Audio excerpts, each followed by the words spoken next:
बिस्मिल्लाहिर्रहमानिर्रहीम। अस्सलामुअलैकुम नाज़रीन, एक नए व्लॉग के साथ आपकी खिदमत में हाज़िर है। नाज़रीन, आज पीर का दिन है, 6 जनवरी है और आज की इस वीडियो में हम बात करेंगे पाकिस्तान के शानदार अदालती निज़ाम की, जो कि हमारे सामने तो एक तवील अरसा से ही बिल्कुल आया है। किस तरह इस सिस्टम ने काम करना है, किस तरह ये काम करता रहा है, माजी में भी फ़ैसले किस तरह आते रहे हैं, इवन सुपीरियर कोर्ट्स के अंदर, चाहे हम बात करें हाई कोर्ट्स या सुप्रीम कोर्ट्स की। मगर आज की इस वीडियो में हम इन पर्टिकुलर बात करेंगे पाकिस्तान तहरीक इंसाफ और इमरान खान साहब।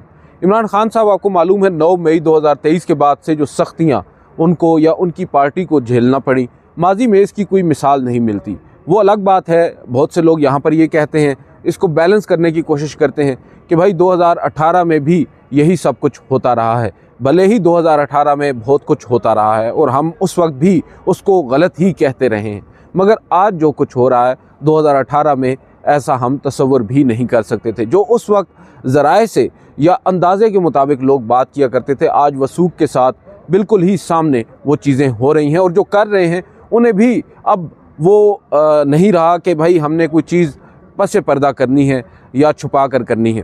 तो हालात अब इस कदर ख़राब हो रहे हैं। पहले हम देखते रहे हैं पानामा लीक्स केस के अंदर भी जब अदालतें बदकिस्मती के साथ मैनेज होती रहीं और जो फ़ैसले आते रहे, उस वक्त सूरत हाल इतनी गंभीर नहीं थी जो आज हो चुकी है।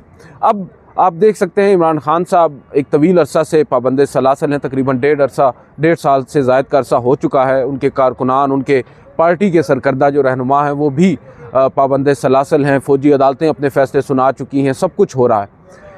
इमरान खान साहब अपने मोस्टली जो केसेस हैं उनमें या तो उनकी ज़मानत हो चुकी है या उनकी सज़ाएँ मुअत्तल हो चुकी हैं, फिर भी वो जेल में हैं।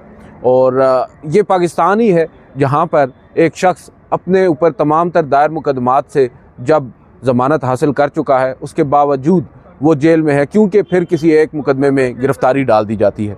और इसके बाद फिर अब सूरत हाल ये है कि एक और मुकदमा इमरान खान साहब पर बना था, 190 मिलियन पाउंड वाला। आपको याद होगा इस मुकदमे में भी इसकी एक बड़ी लंबी तारीख़ है और बुशरा बीबी भी इस मुकदमे में इमरान खान साहब के साथ हैं। अब हुआ ये है कि पहले तो आज की जो ख़बर है अब तक आप तक पहुंच भी गई होगी कि एक मुकदमा है, उसका एक फ़ैसला आना है, मगर वो फ़ैसला आ नहीं रहा। मतलब दिसंबर के तीसरे हफ़्ते के अंदर फ़ैसला महफूज होता है। तारीख़ दी जाती है 23 दिसंबर की कि 23 दिसंबर को फ़ैसला अनाउंस किया जाएगा और ये तारीख़ ज़राए से नहीं दी जाती बल्कि अदालत देती है। जब अदालत तारीख़ देती है तो वो हतमी होती है, मगर 23 तारीख़ को या 23 तारीख़ से एक दिन कबल ही कुछ ऐसे लोग जिनके बारे में ये तासुर है कि वो भाई इस्टेब्लिशमेंट के बहुत करीब हैं, वो सहाफ़ी, वो दावा करते हैं या ख़बर देते हैं ज़राए से कि फ़ैसला कल नहीं आएगा और फिर फ़ैसला 23 को नहीं आता और 23 को बताया जाता है कि अब फ़ैसला बाद में अनाउंस करती है अदालत। पहले दीगर लोग अनाउंस करते हैं और फिर अदालत अनाउंस करती है कि फ़ैसला आज नहीं आएगा। बताया जाता है कि फ़ैसले की नई तारीख़ दी जाएगी और फिर कुछ देर के बाद 6 जनवरी की तारीख़ दे दी जाती है। और आज नाज़रीन 6 जनवरी है। अब से कुछ देर कबल अदालत की जानिब से ये बताया गया है, अदालती अमले की जानिब से वकला को ये आगाह किया गया है, गालिबन खालिद यूसुफ चौधरी साहब जो कि पाकिस्तान तहरीक इंसाफ के वकील हैं, उनको आगाह किया गया कि फ़ैसला आज नहीं सुनाया जाएगा, अब फ़ैसला 13 जनवरी को सुनाया जाएगा। तो यहाँ पर नाज़रीन जो इस वीडियो को करने का मकसद है वो ये है कि हम आज एनालाइज़ करेंगे, हम आज देखेंगे कि पाकिस्तान में जो अदालतें हैं उनकी अब क्रेडिबिलिटी कितनी रह चुकी है। फ़ैसले ताख़ीर का शिकार होना, मैं नहीं समझता कि ये कोई अचंभे की बात है। फ़ैसले ताख़ीर का शिकार हो जाते हैं, काफ़ी डिटेलिंग में जाना होता है जजेस साहिबान ने। अगर हम मेरिट्स के ऊपर देखें तो वक्त लग जाता है। बहुत से ऐसे केसेस हैं जिनके फ़ैसले 6-6 महीने ताख़ीर का शिकार होते रहे। मगर एक फ़र्क है नाज़रीन, एक बड़ा बुनियादी सा फ़र्क है। मैं सुप्रीम कोर्ट ऑफ पाकिस्तान को एक तवील अरसा से कवर कर रहा हूँ। हमेशा अगर कभी कोई फ़ैसला ऐसी कोई मिसाल खैर नज़र नहीं आती, मगर फिर भी फ़ैसले से मुताल्लिक़ कोई डेवलपमेंट होनी होती है या कोई फ़ैसला महफूज हो चुका हुआ होता है तो उससे मुताल्लिक़ ख़बर कम अज़ कम हम अपने ज़राए से नहीं दे पाते, क्योंकि ख़बर बाहर आती ही नहीं है। और मैं बात कर रहा हूँ कोर्ट्स के अंदर की। यहाँ पर सूरत हाल बिल्कुल मुख्तलिफ है। यहाँ पर कोर्ट्स की जानिब से अनाउंस नहीं किया जाता, या कोर्ट के जो सहाफ़ी हैं या कोर्ट रिपोर्टर्स हैं वो भी बता नहीं रहे या वो भी ज़राए से ख़बर नहीं दे रहे, बल्कि वो सहाफ़ी जिन्होंने कभी कोर्ट्स का मुंह नहीं देखा वो बड़े वसूख के साथ ट्विटर के ऊपर आकर ट्वीट कर देते हैं कि भाई फ़ैसला तो नहीं आ रहा। जब आप खुद ही अपनी अदालतों की क्रेडिबिलिटी को दांव पर लगा रहे हैं, तो फिर उन फैसलों की क्या क्रेडिबिलिटी रह जाएगी जो वो अदालतें रेंडर करेंगी। अब आप मिसाल ले लीजिए 190 मिलियन पाउंड केस की। आपने 23 की तारीख दी, फिर 6 की तारीख दी, अब 13 की तारीख दे दी है। अब चाहे फैसला कुछ भी आ जाए, अब चाहे फैसले में इमरान खान साहब को बरी कर दिया जाए, चाहे फैसले में इमरान खान साहब को सख्त से सख्त सज़ा सुना दी जाए, वो फैसला दोनों सूरतों में ही मुतनाज़ा हो जाएगा। बज़ाहिर नज़र यही आ रहा है कि मकसद ही ये है कि अदालती फ़ैसलों को इस कदर बेवक़्त कर दिया जाए, गैर मौसर कर दिया जाए। उन फैसलों के अंदर से वो जो एक आप कहते हैं ना कि फ़ैसला आएगा और उस फैसले का एक असर होगा, उसका एक इफ़ेक्ट होगा, उस इफ़ेक्ट को ही ख़त्म किया जा रहा है। अब बेशक फ़ैसला आ जाए, उस फैसले को मानेगा ही कोई नहीं। वो कैसे मानेंगे जो फ़रीक़ैन हैं, वो एक फ़ैसले, उस अदालत के एक फ़ैसले को कैसे मानेंगे जो अदालत के जानिब से अनाउंस करने से पहले ही बाहर बैठे चंद अफराद अनाउंस कर देते हैं कि फ़ैसला नहीं आ रहा। अब उस जज की या उस अदालत की क्या क्रेडिबिलिटी रह चुकी है।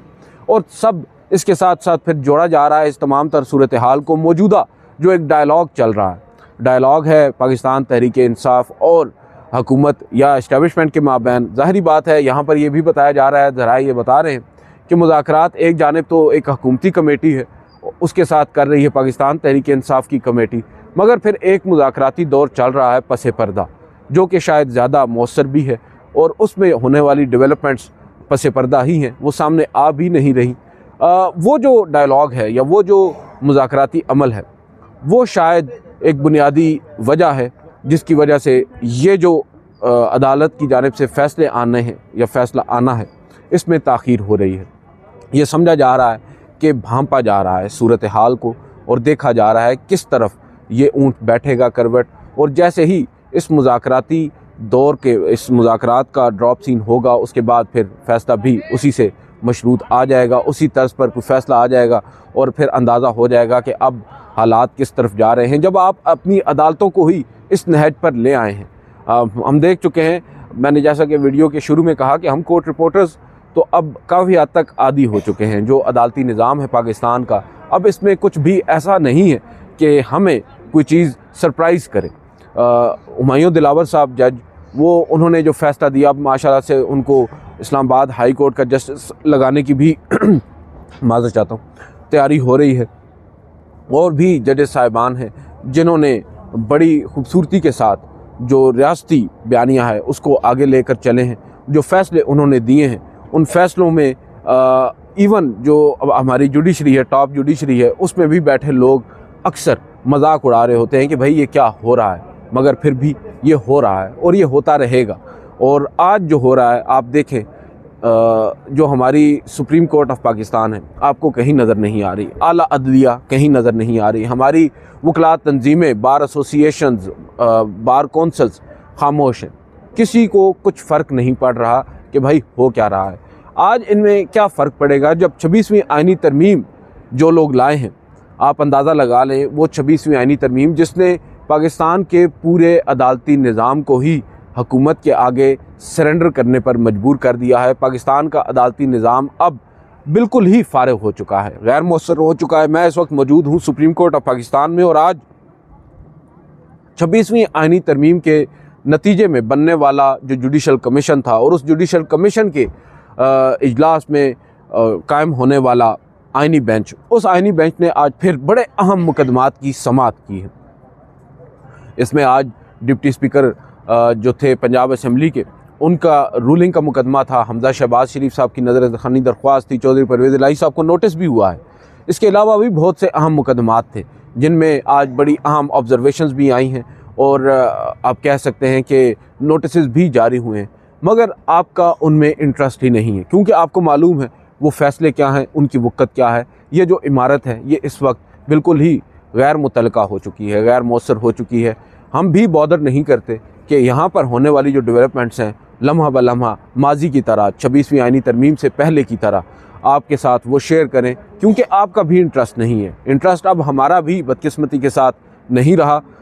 अक्सर जो लोग हैं, इवन वो लोग जो दूर जो अफ्तादा इलाके हैं, देहात हैं, वहाँ पर रिहाइश पजीर हैं, वहाँ पर मुकीम हैं, वो भी अब काफ़ी हद तक कन्विंस्ड हैं कि भाई अदालती निज़ाम तो पाकिस्तान का एक तरह से ख़त्म ही हो चुका है और आप देखें 26वीं आइनी तरमीम जब आई है उसके बाद पाकिस्तान की जो अदालतें हैं वो अब इस कदर बेइख्तियार हैं कि यहाँ पर डी चौक में बहुत कुछ होता रहा है, सिर्फ चंद कदमों की मसाफत पर सुप्रीम कोर्ट ऑफ पाकिस्तान से, मगर सुप्रीम कोर्ट खामोश रही क्योंकि आपने सुप्रीम कोर्ट से तो आज खुद नोटिस का इख्तियार भी ले लिया है।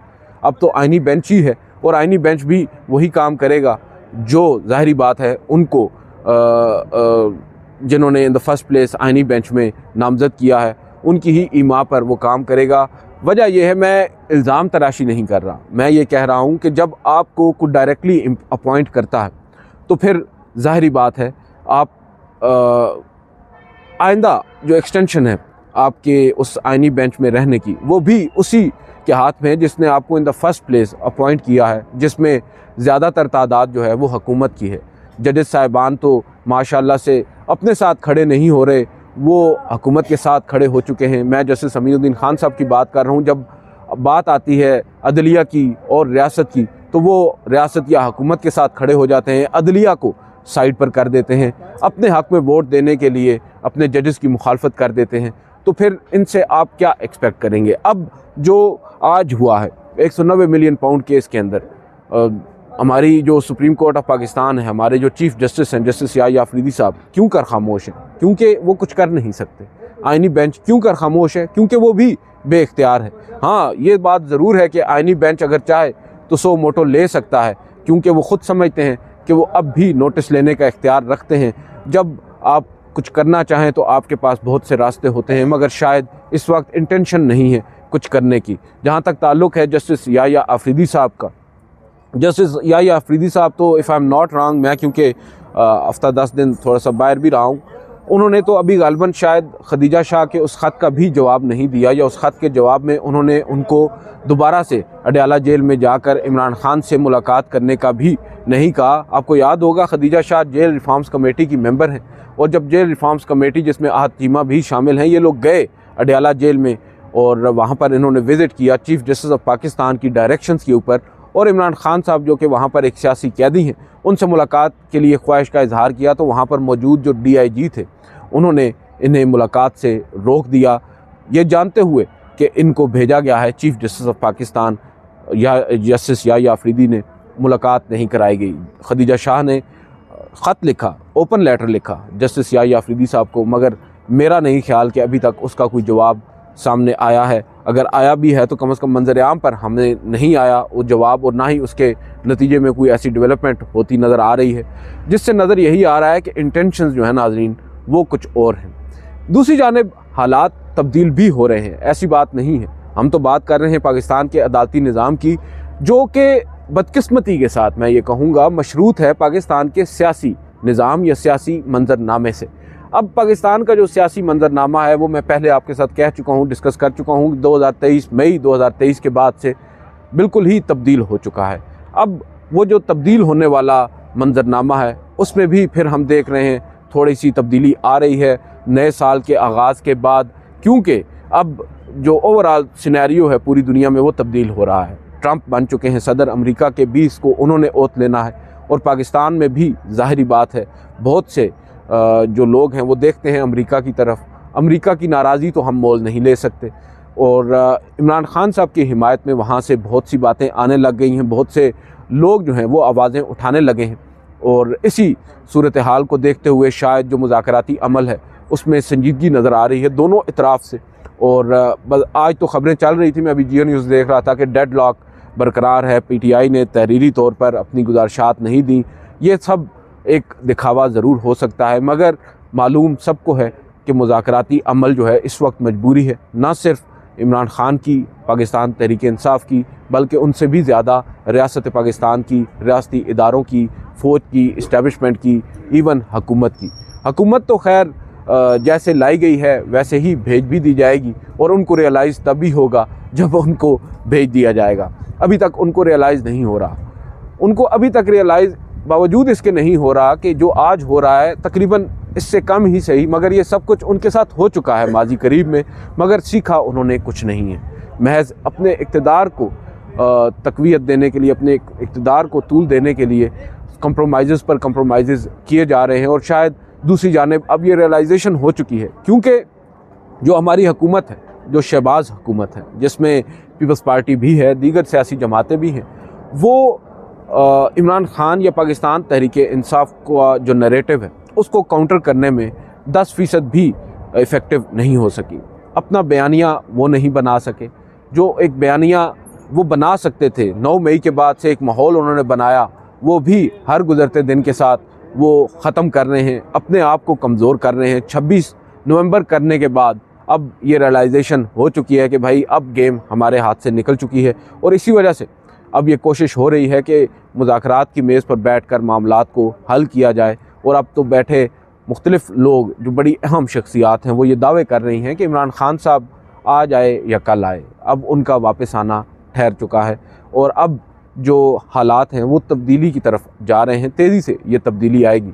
मगर फिर आप पीछे मुड़ कर देखें, आपने पाकिस्तान के अदालती निज़ाम को ख़त्म कर दिया, आपने उनके अदालती फ़ैसलों को गैर मौसर मुतनाज़ा कर दिया। इस सब का फ़ायदा क्या हुआ? 1-1.5 साल की उस एपिसोड के बाद आज आप दोबारा वहीं खड़े हैं जहां आप 9 मई 2023 से पहले खड़े थे। सोचना होगा कि आगे हमने क्या करना है। आज की इस वीडियो से इतना ही, इजाज़त दीजिए। अल्लाह हाफ़िज़।